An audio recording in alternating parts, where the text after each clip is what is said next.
From the University of Alabama, Department of Theater and Dance, this is Stage Talks.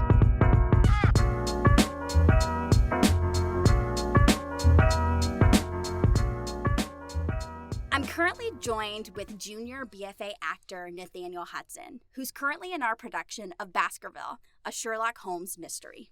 Welcome, Nathaniel, to Stage Talks. So glad you're here on the show. Let's start. Can you tell our listeners a little bit about yourself? Well, I am a junior, like you said. Wonderful. I am a BFA actor here at the University of Alabama. I am also an English major. Oh, I didn't know that. Okay, great. Very cool. Yeah. And I am from Huntsville, Alabama, and I am minoring in the Blunt Scholars Program here. Okay, and tell us about Blunt, because a lot of students are Blunt here, and I didn't go to undergrad here, so I just don't know what that means. Basically, Blunt is just a liberal arts program on campus. Yeah, it's producing the exact results that it's a small liberal arts college on a larger campus, basically. Okay, cool. Yeah. And is it like, how do you become a Blunt student? You apply. Okay. So whenever you're entering your freshman year, you apply, and then there will be several rounds of interviews. Got and it. Once you're accepted, you're in. Similar. Is it similar to like a honors group? Yes. In fact, like we complete academic honors through Blunt. Oh, yeah. Like okay. through the honors college as well. Perfect. Okay, I've heard I talk to undergrads and kind of ask them what their majors and minors are, and a lot of them will say, I'm a Blunt minor. I just didn't know what that means. Okay, cool. So kind of like a specialized honors group here on campus. Yeah. Maybe. Okay, very cool. So English and acting and Blunt. Busy person. And I know you've been very busy over the last few weeks in our production of Baskerville. Nathaniel, can you tell our listeners a little bit, just kind of an overview of the show Baskerville? Baskerville takes the classic story of The Hounds of Baskerville by Sir Arthur Conan Doyle, and Ken Ludwig takes it and he just mixes it all up. So we follow Sherlock and Watson as they go to the moors of Devonshire and try to solve Holmes's most complicated mystery. So fun. It's fun and fast and mysterious, and you just got to see it. Yeah, and Ken Ludwig is a very famous playwright. Yes. I was in a production of his, Moon Over Buffalo, many years ago. Hilarious, comedic, has a lot of, farce material. And would you say that this style fits into a classic farce, or how would you categorize it? I think one of the most interesting things about working on the show as an actor is that it almost splits the middle between kind of witty banter and the more physical comedy that you would associate with farces. And so a lot of our rehearsals was really just making bold choices on both of those sides and then trying to find the balance in between the two. And we often found that when you go to extremes on both ends, it almost sets it back together. So. Yeah, and I totally see that. I saw the show a few days ago, and one thing that really surprised me was how smart and witty the script was. It was very clever, very smart, and many times if you weren't really listening and watching, like you said, those physical bits, a lot of the words, could be missed. So I think that is very unique. Really challenges you guys as actors, I would assume, to, blend those two disciplines. So many times shows can be either smart or farce-like, you know? Yeah. And like you said, this play blends those two characteristics together wonderfully. And it is directed by second-year MFA directing candidate Ashley White, yes, who everyone adores, and she's done an absolutely incredible job. Let's talk about the process of Baskerville. For listeners who aren't familiar with theater, aren't familiar with the department, we'll go through kind of like the timeline and from your perspective, how it all went about. So let's start with auditions, which is theater slang for tryouts, right? So I auditioned back in the fall. I want to say it was October, November, something like that. And basically you send in that you're going to audition as soon as possible so that you get on the list of how many people are going to audition that night. And you walk in. I prepared a about 45-second monologue from a comedy sketch show that I really like. Perfect. Performed that, walked right off stage.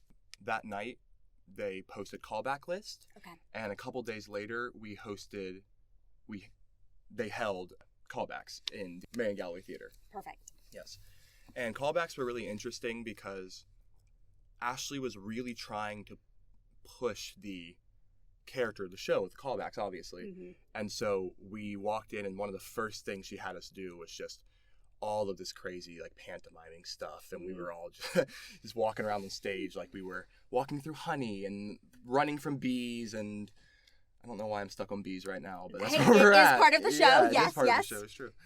So, and then after callbacks, they post a cast list, and then we went into winter break, and at the start of February, we started rehearsals. Okay. Did you receive your script before winter break? How does that work? Yes, absolutely. So we received our scripts before winter break, and then over the break, I broke my script down, started learning my lines, started learning the cues, all of the kind of more structural things that I like to have down before I start rehearsing. Yeah. Mm-hmm. I think that's one of the most unique things about our craft is the layers that it requires. You know, we start at this, what you said, walking through honey, you know, like things like that. So, you know, abstract, and it's all comes together to work toward an inclusive story, which is incredible. And let's talk about that process, which is the rehearsal process. So you started rehearsals after winter break, and tell us about that and how did it go? So our first rehearsal, we just had a table read where everyone sat down at a table and read. And that was hilarious because, as you know, there were tons of dialects in the show. Yes. And this was a lot of people's first time putting that on in front of other people. And so there was a lot of humor there. After that, we went into loosely blocking the show, and we were all off book very quickly. That's great. Ashley pushed that this is a very fast show, and it's going to have to be very precise, and to really get there, it has to be in your body as quickly as possible. Yeah, and the script out of your hand, for right, sure. Exactly, yeah. Exactly. And so after we were done loosely blocking it, we went into full runs, and from the full runs, we were encouraged to make different choices each time and really connect to the other actors on stage and try different things, really play and have fun and lead with a sense of joy. And from that, the play developed and our choices grew as well. That's wonderful. And I love what you just said, lead with a sense of joy. Is that something that Ashley says, or is that something you do in your practice? That is absolutely something from Ashley. Okay, wonderful.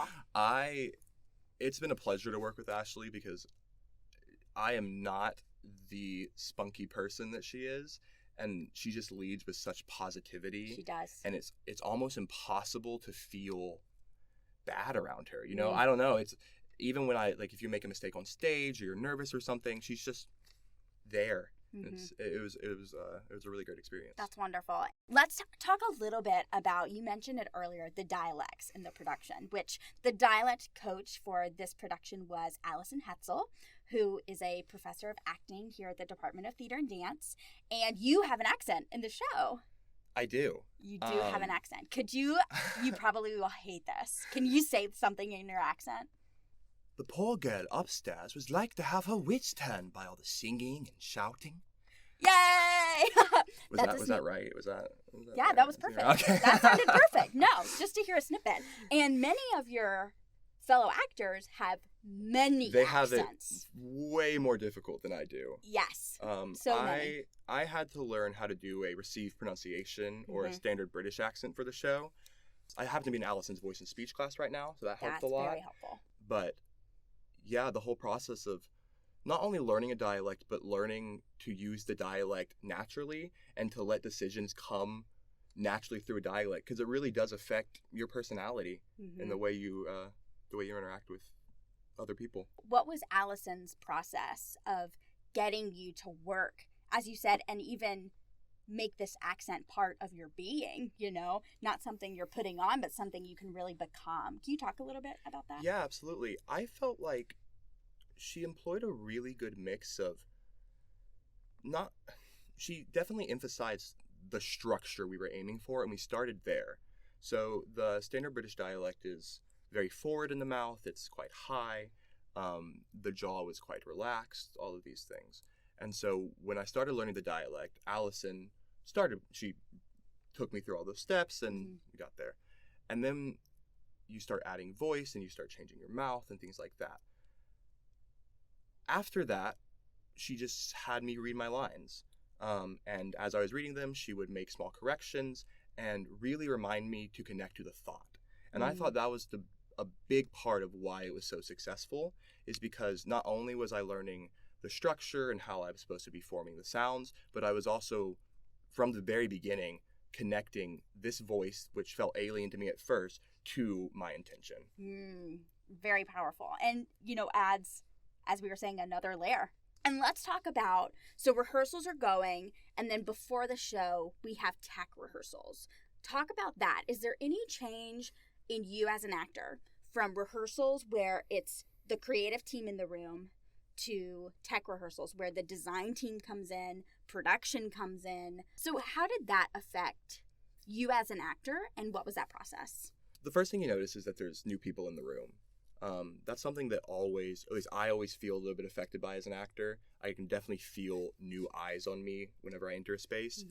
But more than that, it was different in that there was less attention on me as an actor and like the minutia of my decisions in both a good way and a bad way. So Ashley wasn't there to say, oh man, I hated that choice, or I really liked that choice. Right.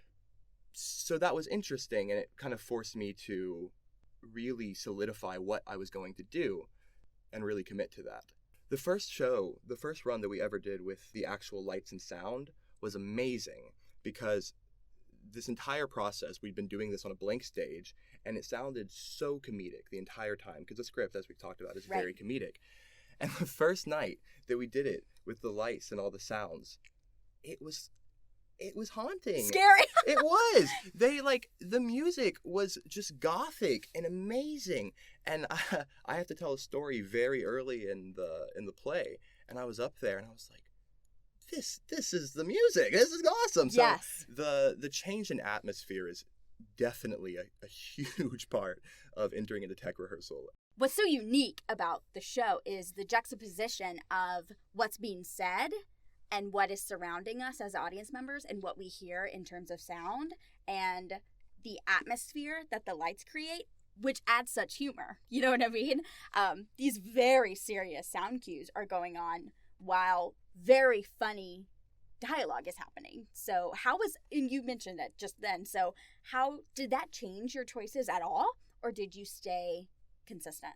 It definitely showed me which choices were wrong. No. I definitely got more of a feeling of what was gelling and what wasn't when that was there. And I'd say it absolutely affected some of my decision, because it's part of the information that you're receiving from the world, and so you have to take it in. Absolutely. You can't just ignore that. Wonderful. Okay, so we finished tech rehearsals, and now we're to the production. This show opened on Monday night of this week, and it's been a wonderful show. We are recording this right now, Friday night of the show, and there are 3 more performances. Talk about how the shows have been going. What is it like to have an audience, and a full audience at that? We've had wonderful sales for this show. Yeah. It's been crazy. Not to mention the fact that this is the first live theater I've done, and many people have done since the pandemic. So that alone was just really gratifying, to be able to go out in front of a group of people and just share something that's fun. It's just fun. I think that having an audience is always really interesting, because every audience and every director or actor, they're going to say this every time, every audience is different. And every but there's audience, truth to that. There's a lot of truth to that. And we definitely noticed it from night to night. And it's really fascinating the way that different audiences affect the mood of the show. And different audiences, they'll laugh at things that we've never laughed at before. They'll laugh at things that we don't think are funny. They'll not laugh at things that we think are hilarious. And you just have to keep pushing through. And I think it really invigorates a show. Yeah. There's something so fun in the community that creates, because whenever, especially in theater, like the Allen Bales, because it's a very intimate setting in a thrust. And so you're really out there among the patrons, and you really feel like the audience. I don't say patrons, that was weird. We have to say patrons. I know. As management people. I know. And you're out there among the audience, and you really feel like they're on this journey with you. And I think it's a privilege to get to create a new story every night with a different group of people, for sure. That's wonderful. Nathaniel, from the show, what would you say is going to be something that you take with you? I learned a good deal from the character I play for most of the show, Dr. Mortimer. He is described in the very first scene as being a little absent-minded, and that is absolutely correct. I also happen to be absent-minded, but I am absent-minded in the exact opposite way. So I am always very internal, and he lives just out in the world. He's just looking at everything, and he's out there. And I think I didn't realize that was an option. And I think that was a very personal thing that I learned, that like it's just you learn something new every time you dive into somebody else's head. Yeah, that's wonderful. Nathaniel, thank you so much for joining us on the show. Yeah, thank you for having me. And for our listeners, make sure you follow us on YouTube for all upcoming episodes of Stage Talks. Again, this is Leah May Aldridge. Have a wonderful day.